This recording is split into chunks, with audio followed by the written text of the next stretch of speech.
കർഷകന്റെ കണ്ണീർ കാണേണ്ട കേന്ദ്ര സംസ്ഥാന സർക്കാരുകൾ കർഷകരുടെ പ്രശ്നങ്ങളിൽ ഇടപെടാൻ തയ്യാറാകുന്നില്ലെന്നും കാർഷിക വിളകൾക്കും കർഷകർക്കും സംരക്ഷണം നൽകേണ്ട സർക്കാർ സംവിധാനങ്ങൾ നോക്കുകുത്തിയായി മാറിയിരിക്കുകയാണെന്നും മുൻ DCC പ്രസിഡന്റ് റോയ് കെ പൗലോസ് കർഷക കോൺഗ്രസ് കുമളി മണ്ഡലം കമ്മിറ്റി നടത്തിയ കർഷക പ്രതിഷേധ സദസ്സ് ഉദ്ഘാടനം ചെയ്ത് സംസാരിക്കുകയായിരുന്നു റോയ് കെ പൗലോസ്.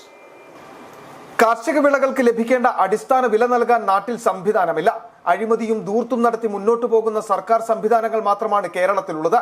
കേന്ദ്ര സംസ്ഥാന സർക്കാരുകളുടെ കർഷകദ്രോഹ നടപടികളിൽ പ്രതിഷേധിച്ചും കൃഷിയിടങ്ങളിലെ വന്യമൃഗങ്ങളുടെ ശല്യം, കുരങ്ങ്, കാട്ടുപന്നി, കാട്ടുപോത്ത്, ആന തുടങ്ങി കൃഷി നശിപ്പിക്കുന്ന വന്യമൃഗങ്ങളുടെ ശല്യവും പരിഹരിക്കണമെന്നാവശ്യപ്പെട്ടുകൊണ്ട് കാർഷിക ലോണുകൾ നിഷേധിക്കുന്ന ദേശസാൽകൃത ബാങ്കുകളുടെ നിഷേധാത്മക സമീപനങ്ങൾക്കെതിരെയും പിണറായി സർക്കാർ പ്രഖ്യാപിച്ച ഇടുക്കി പാക്കേജ് നടപ്പിലാക്കാതെ കർഷകരെ വഞ്ചിക്കുന്ന നിലപാടിൽ പ്രതിഷേധിച്ചും കർഷക കോൺഗ്രസ് കുമളി മണ്ഡലം കമ്മിറ്റി നടത്തിയ കർഷക പ്രതിഷേധ സദസ്സ് ഉദ്ഘാടനം ചെയ്ത് സംസാരിക്കുകയായിരുന്നു റോയ് കെ പൗലോസ്.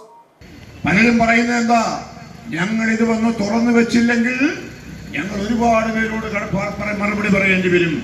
ബാങ്കുകാരപ്പം അന്വേഷിക്കും, ഞങ്ങൾ കടം കൊടുക്കാനുള്ളവരപ്പം അന്വേഷിക്കും. അതുകൊണ്ട് ഒരു ദിവസം പോലും ഇത് തുറക്കാതിരിക്കാൻ വയ്യ. ചിലപ്പോൾ രാവിലെ തുറന്നു വെച്ച് വൈകിട്ട് അടയ്ക്കുന്നതിന് മുമ്പ് ഒന്നോ രണ്ടോ കച്ചവടം വരെ നടക്കുന്ന ദിവസങ്ങൾ വരെയുണ്ട്.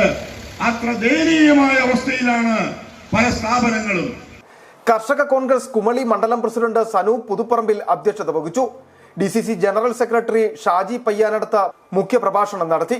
കർഷക കോൺഗ്രസ് ജില്ലാ general secretary Babu Athimuttil, block Congress മുൻ പ്രസിഡന്റ് MM വർഗീസ്, കർഷക കോൺഗ്രസ് നിയോജക മണ്ഡലം പ്രസിഡന്റ് ഫിലിപ്പ് MP, കോൺഗ്രസ് മണ്ഡലം പ്രസിഡന്റ് PP റഹീം, INTUC ജില്ലാ secretary Biju Daniel, Shibu M Thomas, Binoy Nadupparambil, Hydros Meeran, Manimekhala, Nobil Shibu, Sali Jacob, TN Bose, Shibin Shaji, Roshan Thomas, Cyril Yohannan, Jaimol Renny തുടങ്ങിയവർ പങ്കെടുത്തു. City vision Kumily.